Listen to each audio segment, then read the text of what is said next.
Sara Jane Matos Bezerra. O senhor não acha que Portugal sofre igual a difamação no centro universitário, nas novelas? Claro, certíssimo. Existe um filme muito interessante de um diretor italiano chamado Gillo Pontecorvo. O filme chama-se Queimada. Aquilo é uma lição de marxismo aplicado. É uma obra-prima, claro. Então, a história é a seguinte. Tem uma ilha pertencente aos portugueses que os ingleses estão a fim de tomar. Então, na ilha existe uma plantação de cana-de-açúcar, né, que é gerida pelos portugueses na base da escravidão. Tem os escravos que trabalham para os portugueses. Então, os ingleses inventam que se você criar um movimento, uma rebelião entre os escravos, né, você pode juntar os escravos rebelados com os intelectuais, né, que estão contra os portugueses e acabar com a aristocracia portuguesa e instaurar, então, uma república moderna capitalista.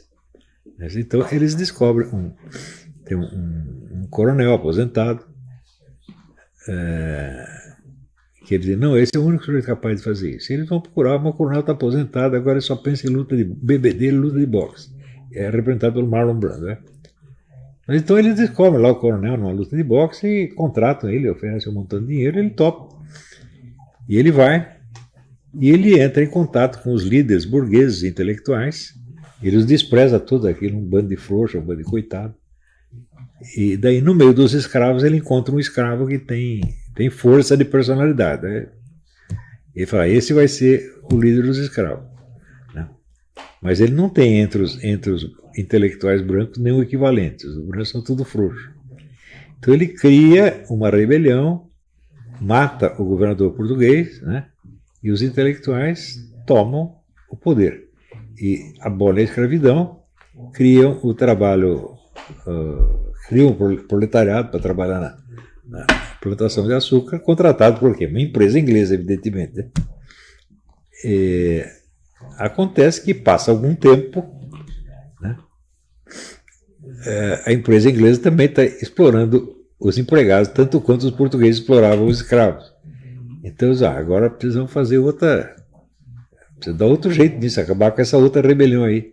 E daí eles chamam o mesmo coronel, e o coronel então organiza a matança geral dos escravos rebelados. E no fim, ele consegue extirpar a rebelião, mas ele acaba sendo assassinado pelo mesmo escravo rebelado que ele tinha treinado para ser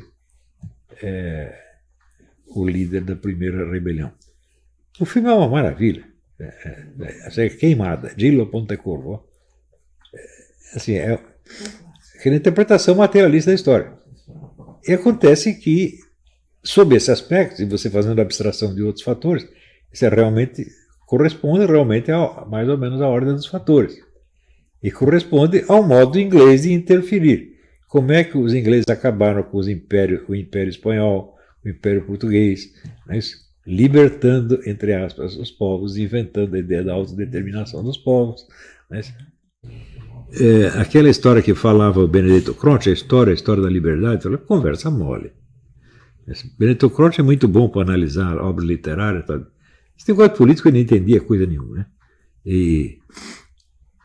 Então, a liberdade no mundo moderno não é crescente, ela é decrescente. Se você pensar fenômenos como o comunismo e o nazismo, eram coisas que os tiranos da antiguidade jamais teriam chegado a pensar. E isso que esse pessoal da Big Tech está fazendo hoje, se você pegar os piores tiranos, né, Gengis Khan não seria capaz de fazer o que eles estão fazendo. Eu acho que o próprio Hitler, se falasse para ele, Hitler e Stalin, ia achar um pouco indecente esse negócio, tá entendendo? Pô, vocês estão enganando todo mundo uma vez? Né? Eu acho que eles acreditavam que o que eles estavam fazendo era a verdade histórica. Mao Tse-tung achava isso, Stalin achava isso, Hitler achava isso. Eles não achavam, não, vamos inventar um truque que vai enganar todo mundo. Né? Agora, o que esses caras estão fazendo é isso, inventar um truque para enganar todo mundo. E eles não acreditam no que eles estão fazendo, é claro que não. Não são idiotas a esse ponto. Então eles sabem que é mentira. Né? Então isso quer dizer que até os tiranos modernos ou antigos achariam horrível o que esses caras estão fazendo. Né? Então, você vê, no plano histórico-social, não existe o bom e o mal, só existe o melhor e o pior. Um pouquinho melhor, um pouquinho pior. E olhe lá, porra. Né? Então, os ideais sociais são sempre enganosos, todos eles.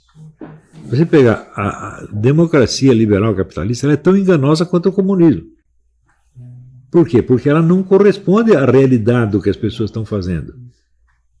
Se existisse, vamos dizer, um capitalismo puro, né? O capitalismo fosse aquilo que está descrito nos manuais da economia austríaca, né? Quer dizer, a liberdade de mercado, a concorrência, etc.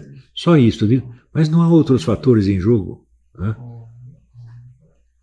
Não há ambição humana, não existe a maldade, não existe a mentira, não existe o diabo. Tudo isso está misturado. Pô.